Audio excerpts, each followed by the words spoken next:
Ngakak. PKS tolak pindah ibu kota karena ancaman perselingkuhan.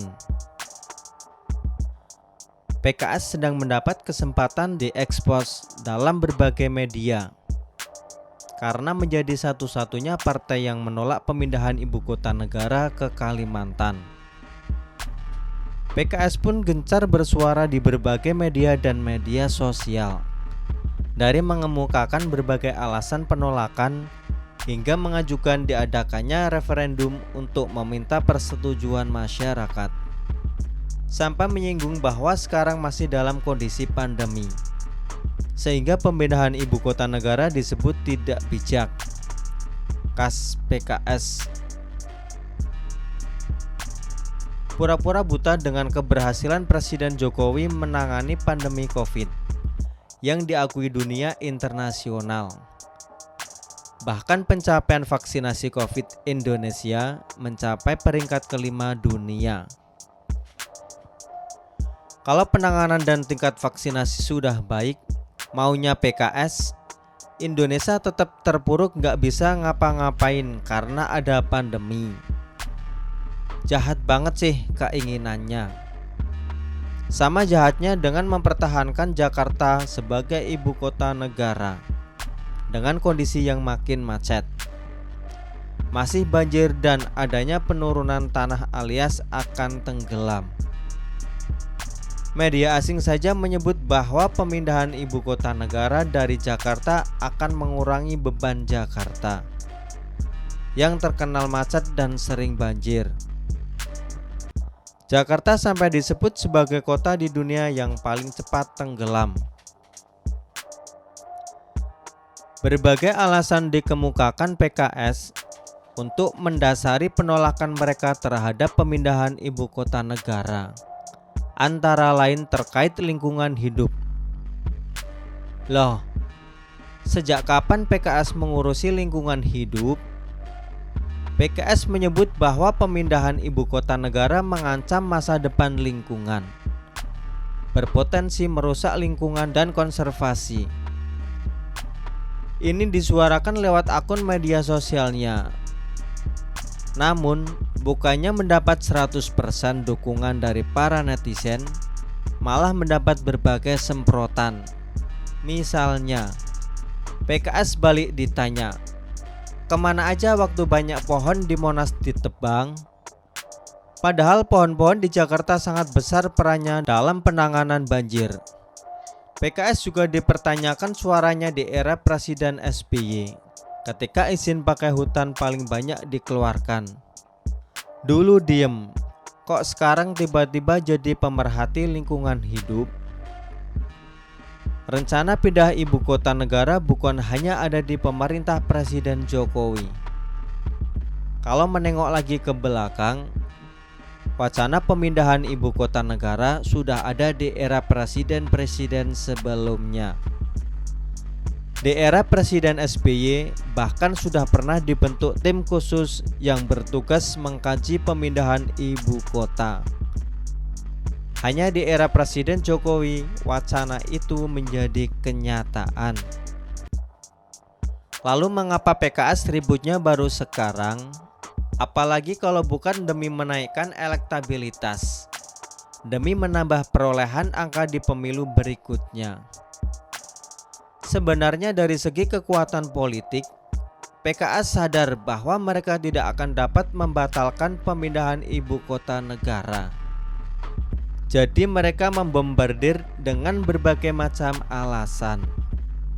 Selain soal lingkungan hidup dan kondisi pandemi, PKS juga menyebut pemindahan ibu kota negara akan menyebabkan terputusnya ikatan kolektif bangsa dari rantai sejarah perjuangan bangsa. Menurut PKS, DKI Jakarta merupakan daerah yang memiliki sejarah perjuangan bangsa. Ini apa coba? Memangnya Kalimantan itu bukan bagian dari bangsa Indonesia? Apakah menurut PKS, orang-orang di Kalimantan tidak pernah ikut dalam memperjuangkan kemerdekaan Republik Indonesia? PKS juga mempertanyakan ibu kota baru yang terbentuk otorita tanpa adanya DPRD, sehingga menurut PKS pemerintahannya akan jadi otoriter. Bilang aja takut, gak punya perwakilan di sana. Memangnya selama ini apa ada kontribusi PKS buat kemajuan bangsa dan negara ini? Ingat kan, menteri dari PKS dulu yang menolak internet cepat. Lihat saja daerah-daerah yang jadi kantong suara PKS. Semaju apa daerah itu? Lebih tepatnya, semundur apa daerah-daerah itu? Ya begitulah. Berbagai alasan dicari-cari oleh PKS untuk bisa disuarakan saja. Sebenarnya mereka sudah tahu pasti akan gagal menyetop pemindahan ibu kota negara. Yang penting PKS berhasil dari sumber berita di mana-mana. Demi apa? Apalagi kalau bukan untuk meningkatkan elektabilitas partai. Modus. Hahaha. Kita paham kok tujuan politisnya PKS. Tapi ya gemes juga sih dengan caranya.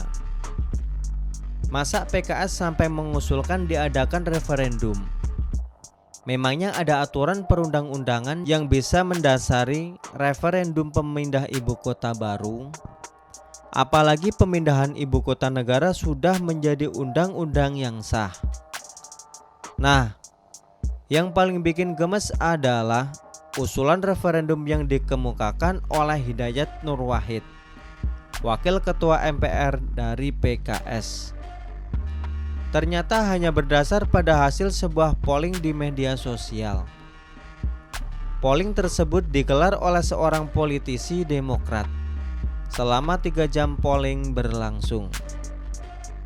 Hanya diikuti oleh sebanyak 5.000 netizen, di mana 90%-nya menolak rencana pemindahan ibu kota negara. Hidayat Nur Wahid mengutip hasil polling itu, seakan mewakili ratusan juta rakyat Indonesia. Peserta polling sebanyak 5.000 akun netizen dibandingkan dengan 80 juta suara rakyat yang memenangkan Presiden Jokowi di Pilpres 2019. Mungkin PKS mau ngelawak.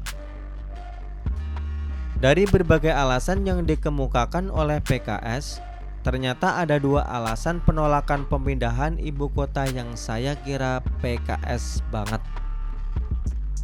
Namun alasan ini sepertinya tidak terlalu digembar-gemborkan.